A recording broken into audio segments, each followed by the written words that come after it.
Hi, I'm Pranamya, and you're watching Pages of the Globe.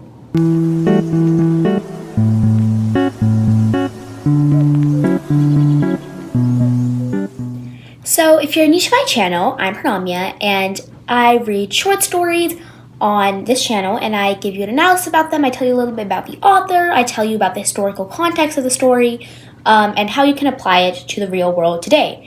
If you want to know more about my channel, please check out the intro video that I have posted. It should be pinned on my page. But without further ado, let's get on with the introduction. Now, Edgar Allan Poe was born on January 19th, 1809 in Boston, Massachusetts. As for his writing career, he is best known for his poetry and short stories, particularly his tales of mystery and macabre. He's considered a central figure in Romanticism in the United States and just American literature as a whole.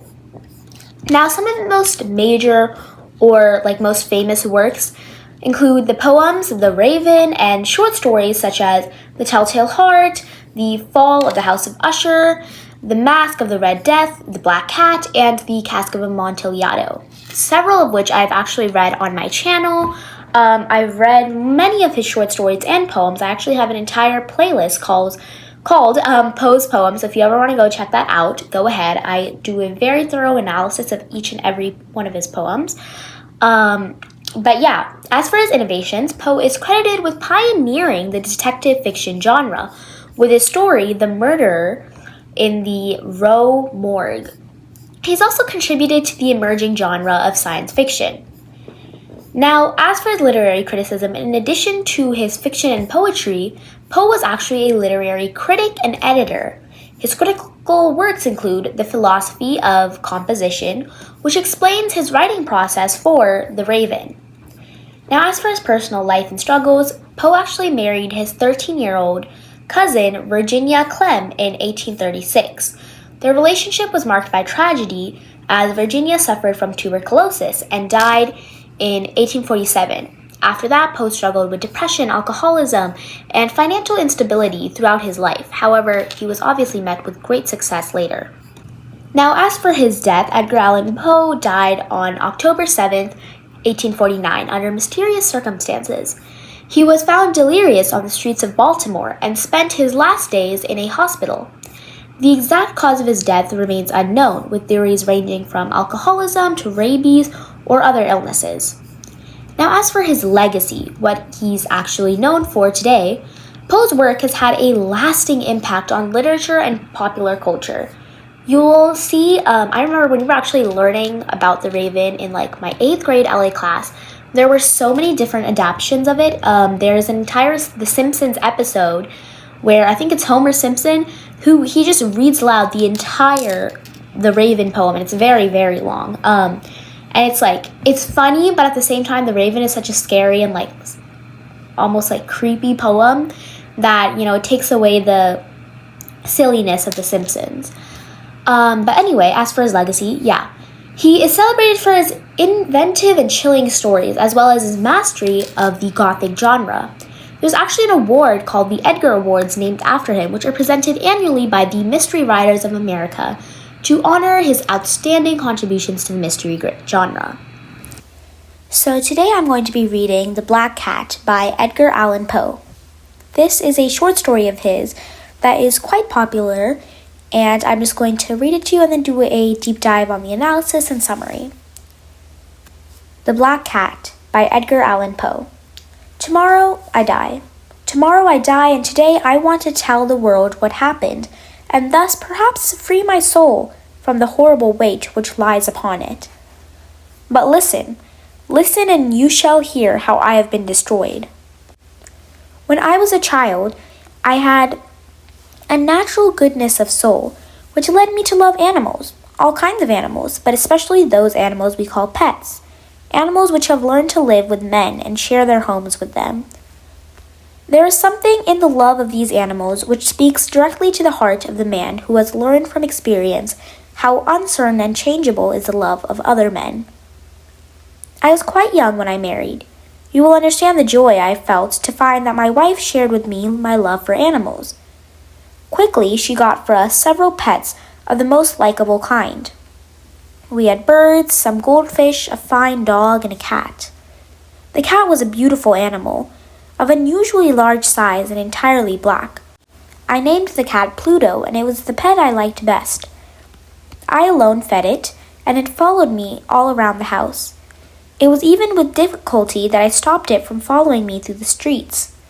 Our friendship lasted in this manner for several years, during which, however, my own character became greatly changed. I began to drink too much wine and other strong drinks. As the days passed, I became less loving in my manner. I became quick to anger. I forgot how to smile and laugh. My wife, yes, and my pets too, all except the cat, were made to feel the change in our character. One night I came home late from the inn, where I now spent more and more time drinking. Walking with uncertain step, I made my way with effort into the house. As I entered, I thought I saw, that Pluto, the cat, was trying to stay out of my way to avoid me. This action by an animal which I thought still loved me made me very angry beyond reason. My soul seemed to fly away from my body. I took a small knife out of my coat and opened it. Then I took the poor animal by its neck, and with one quick movement, I cut out one of its fear-filled eyes.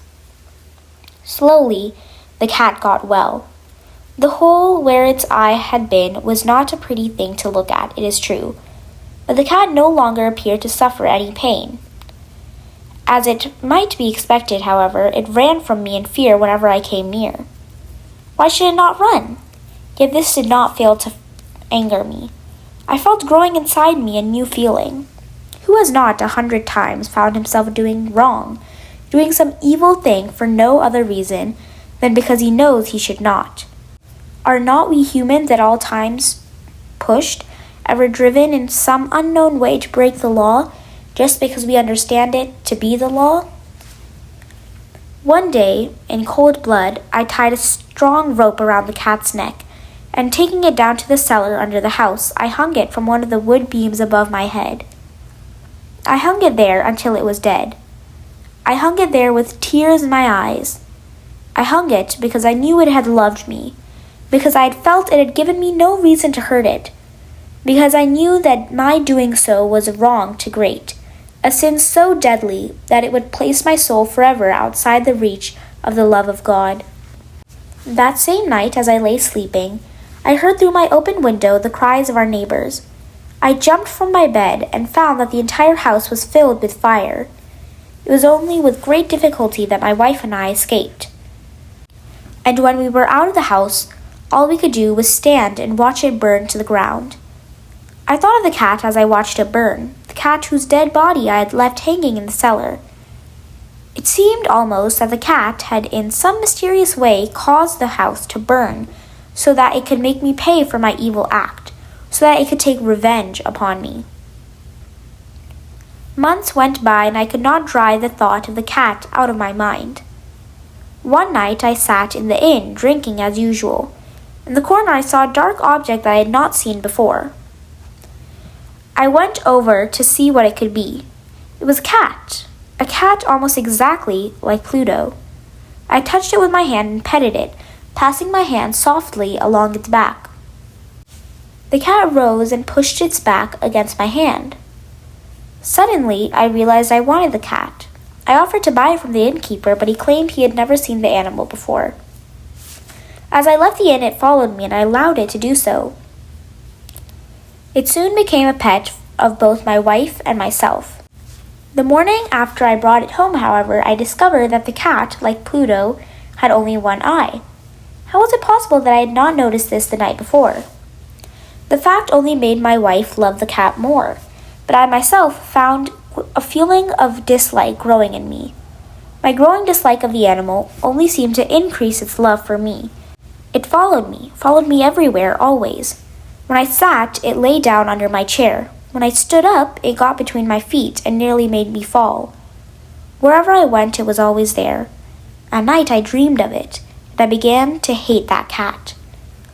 One day, my wife called to me from the cellar of the old building where we were now forced to live. As I went downstairs, The cat, following me as always, ran under my feet and nearly threw me down.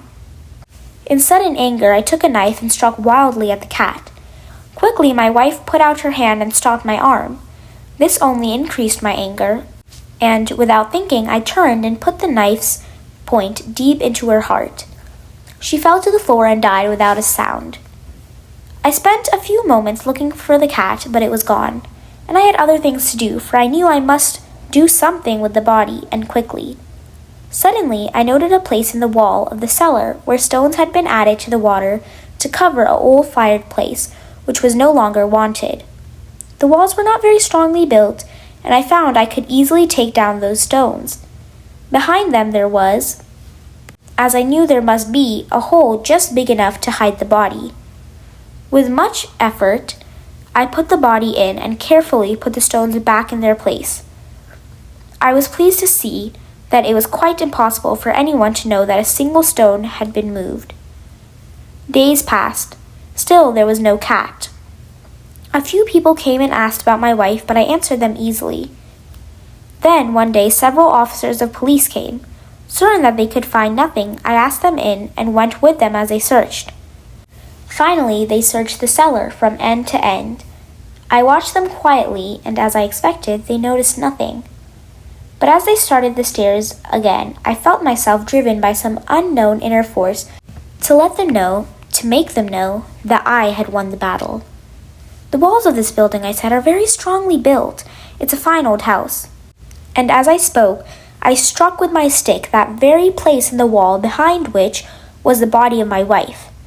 Immediately, I felt a cold feeling up and down my back as we heard, coming out of the wall itself, a horrible cry. For one short moment, the officers stood, looking at each other. Then, quickly, they began picking at the stones, and in a short time they saw before them was the body of my wife, black with dried blood and the smelling of decay.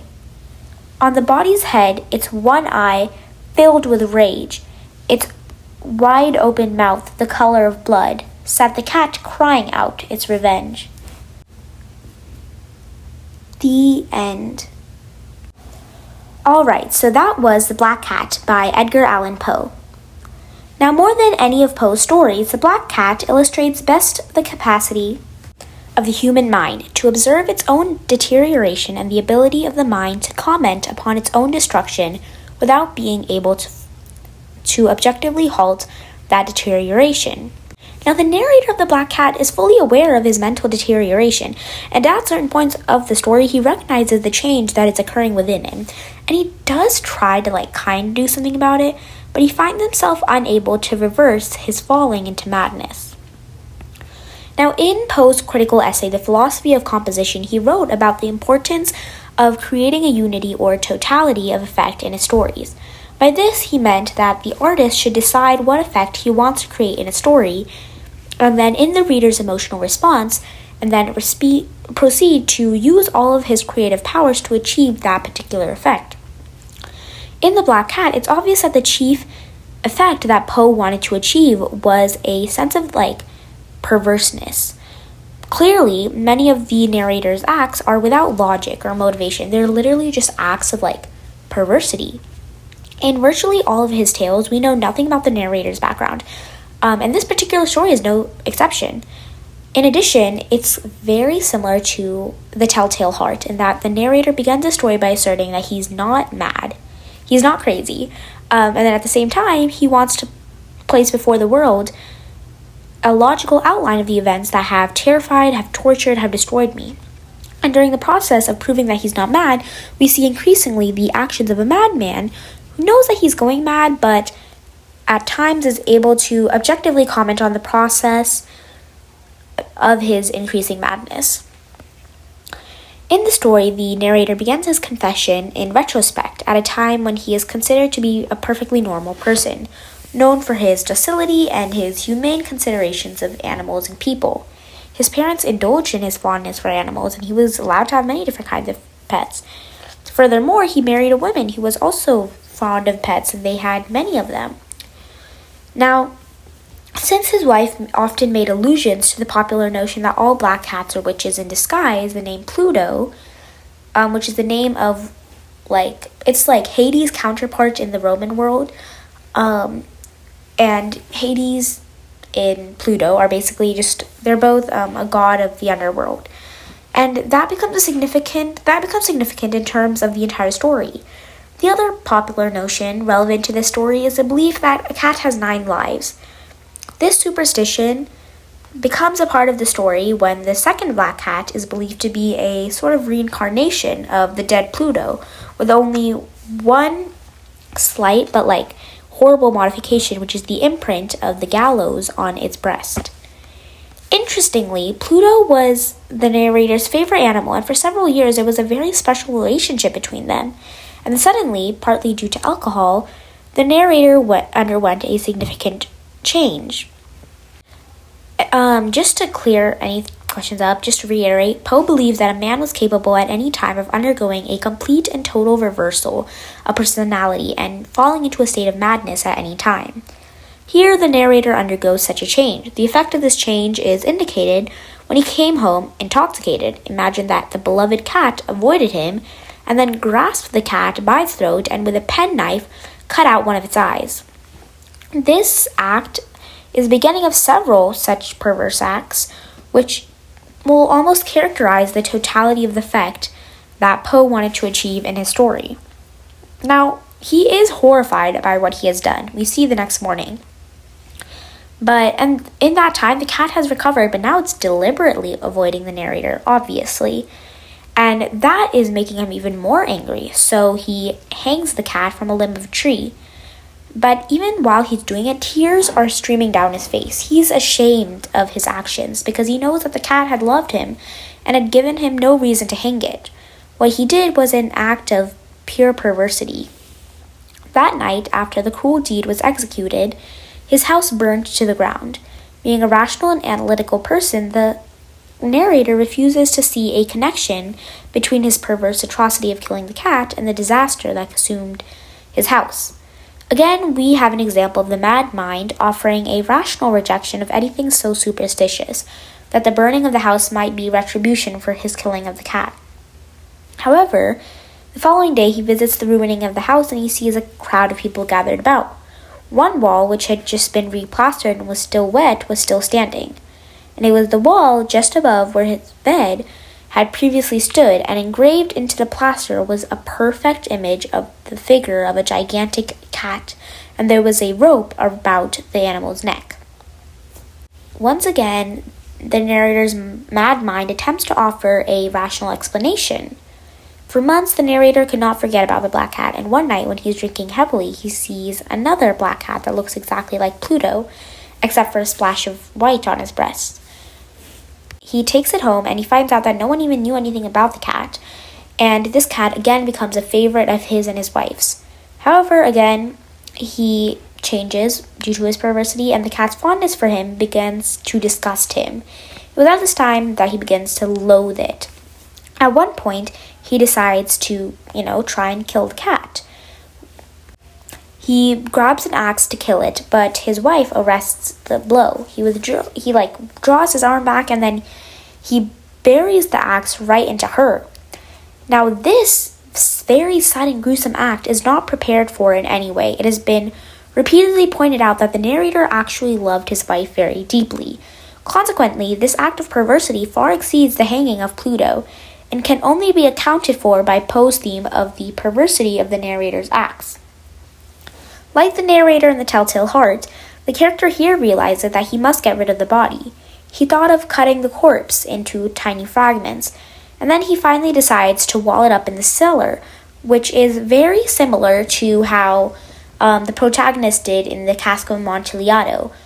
By the way, The Telltale Heart and The Cask of Amontillado are both stories I have read on my channel before.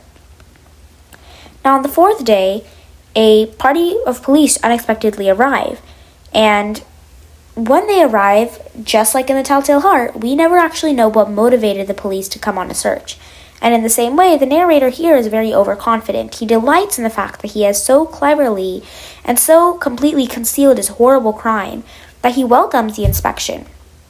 However, in an act of insane bravado, he starts to tap so heavily upon the bricks that where his wife lies, that a voice from within answers. And it turns into this like broken cry and this shriek.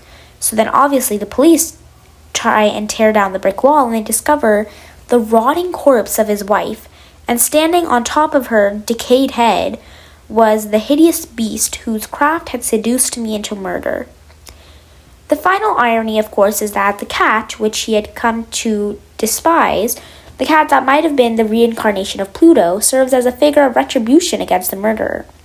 By the end of the story, therefore, we can see how the narrator is commenting on his own actions, convicts himself of the madness which he vehemently declaimed at the beginning of the story. That is it for today. Remember to like, share, subscribe, and comment down below which short story you would like me to read next.